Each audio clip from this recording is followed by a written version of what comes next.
that's a term I've heard sort of floated around. What actually is a digital twin? To me, in my mind, it's like creating a clone of either yourself or a piece of equipment. But one, how do you do that? Two, is that actually what a digital twin is? And three, how do you use that?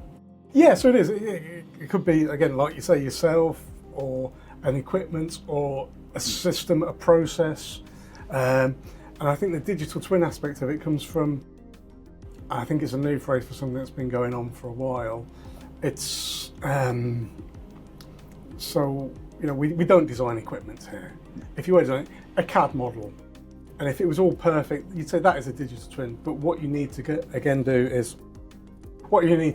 is keep it up to date. So the digital twin has to be live. You could create a copy of it right at the beginning. 5 months later, it's totally different. A digital twin of a system, so it has to match it perfectly. You have to be minimum assumptions. So it is that sort of thing.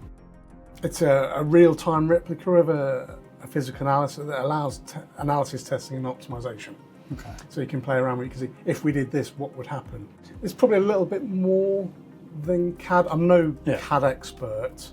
I don't know how much you can play around with CAD and see, right, if we change this in the CAD and we drive it over this terrain, how's the vehicle going to hold up? Okay. I know they do a lot of stress analysis on there. So you can sort of change the scenarios and you sort of, without actually messing with the main one, you can see how something would sort of affect the digital twin and sort of better. The tanks, for instance, if you're driving a tank across mainland Europe or you're driving it across a desert or the Arctic, the same tank is not going to behave the same way.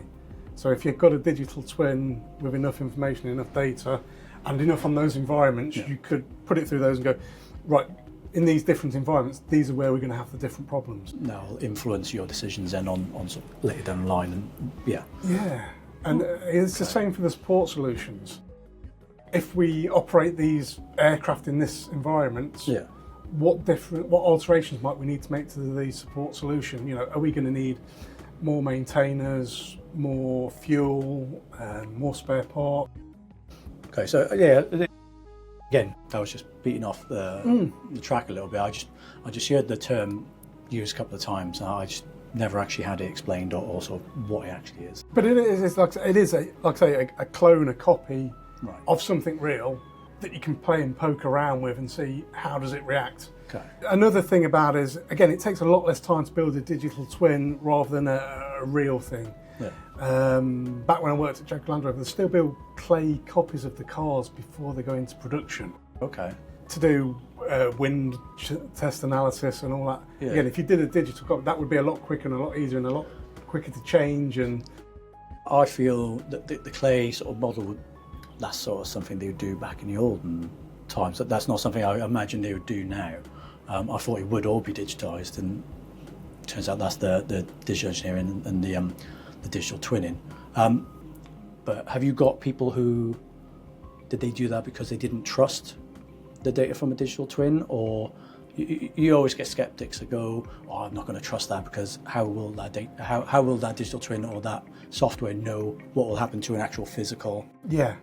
Is there enough data to sort of show it is reliable? I think there's a lot of companies getting customers to be on board to buy into it, and a lot of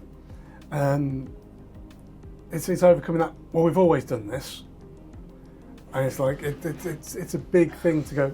Yeah, we're totally not getting rid of the physical thing. We are just going to go pure digital. Because there's always something about nostalgia, and if you use clay models, it's all like traditional and everything we've done in the past. It's nostalgia, but yeah, I didn't know if it was a case of nostalgia or people not wanting to, not trusting the data, or because I imagine organisations like the MOD, to make such a big leap and go into digital engineering and put so much on digital engineering, there needs to be more trust on the data. Yeah, definitely they need to buy in and trust the data, and that's why sometimes we might have to start with smaller projects to build up that trust. And that, are they going to do that for the next submarine Probably not. They are probably still going to build little models and put them in water tanks and all of that, rather than go, yeah, we trust the digital engineering to be perfect on that. So in my mind then, take the submarine idea.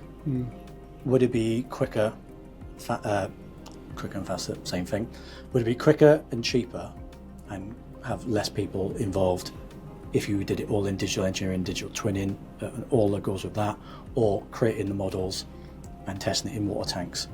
Is there a case of you can just do it all in digital engineering, or is it still a case of they should still do it in water tanks?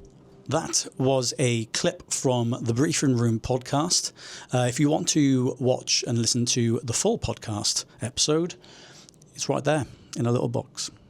I'll just wait you a couple of seconds. Anytime.